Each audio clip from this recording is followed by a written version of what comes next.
Hi, we're back. I have my N and my A cut out. Okay, now I need a T. Again, you're going to get this on where the T's are a little more better use of the paper, let's say. So for now, we're just demonstration purposes. I'm just going to cut it out quickly, trim it a little bit. There's my T. Set it aside. Put the rest of the letters here. I need an H. There's my H.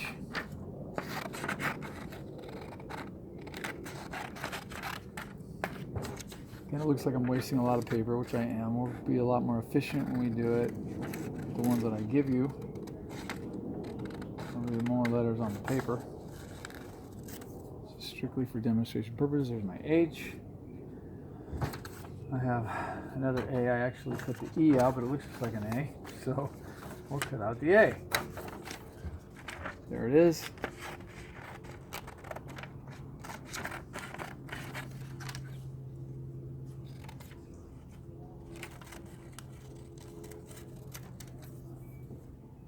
A,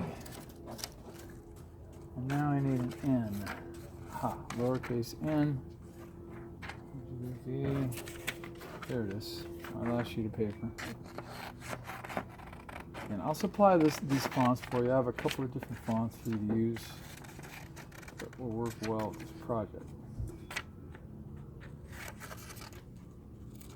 All right, there we go. Now we have all the letters cut out. I'm going to make them fit on this paper. So that's the part you got to see. Okay? Here we go.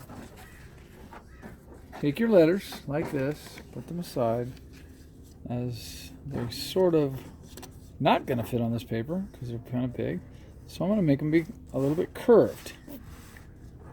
Only for the purpose of this demonstration. I could have a different piece of wood. But this is actually part of the design part. I'm taking the A, I'm overlapping it on this N. You see that? Okay, now I'm taking the T, I'm doing an overlap on the A.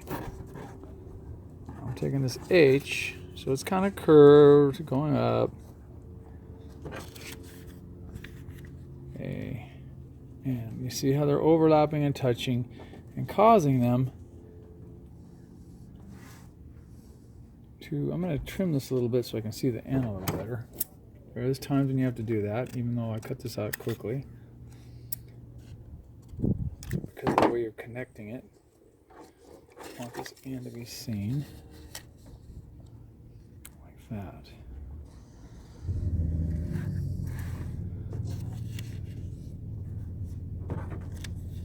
Okay.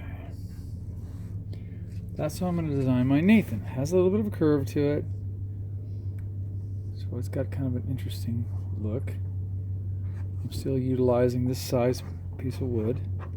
So now when I get it like this, what you need to do is take it like this, take your pencil, and you're going to mark the letters. You're going to mark the letters. So you mark the letters like this,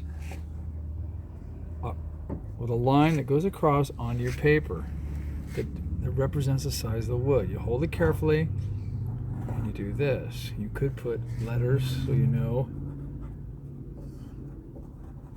C, C, C, C.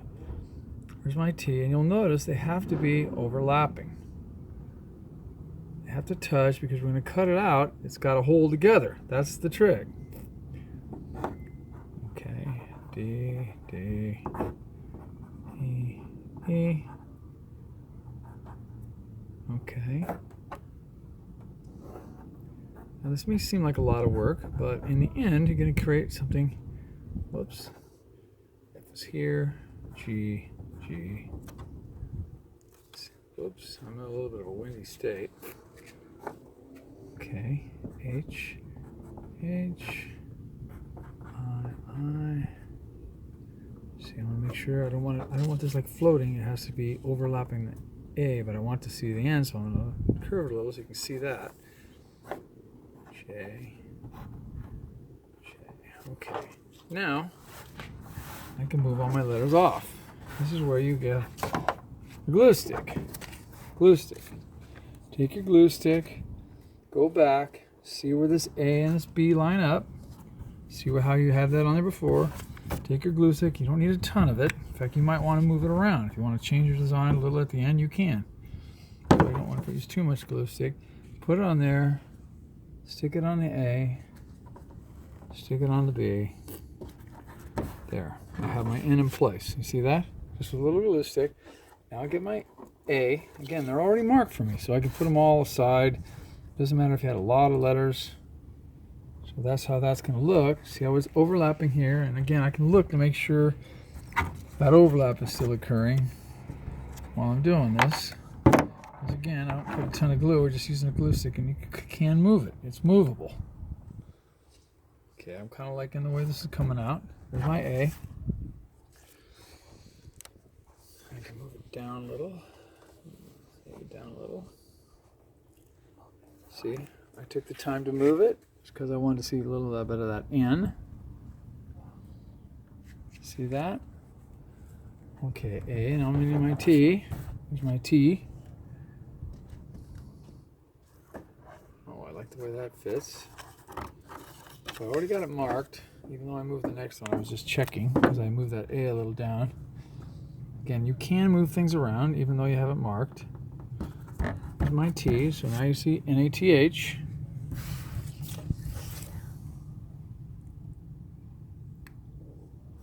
H is coming up, rather. H. Oh yeah, we have good overlap, good strength in here. You'll see why that's important when you use the scroll saw. Okay. In fact, I want it to touch right there too, just to give it a little more strength. So I'm going to change that up a little too. So you can see how I have the ability to change a little bit. Where does it go? Maybe that's an H. Yeah, I like that. Okay, I dropped my A.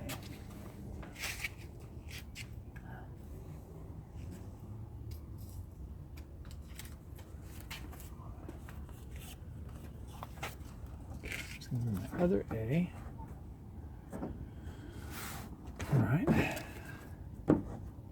Don't need to waste a lot of time with glue stick. You just get a little bit of it on there. Make sure you have that nice overlap. Right in here, you can see how it's overlapping. Very important. Okay, I'm almost done. My last letter, my N. Whoa. I like it. It has a very interesting look. Like the design. Okay. Now, there's a couple of steps left. 2 or 3 important steps left. One, you need me to take a look at it. So, help me take a look at it when you've gotten to this stage. Right? And if I give you the okay, oh, it looks great. The next thing we do, we take it to the copier and make a print of it. So now you don't have any loose glue stick paper. It actually is reprinted on another paper. Okay? So we're going to go do that, and then we're going to come back.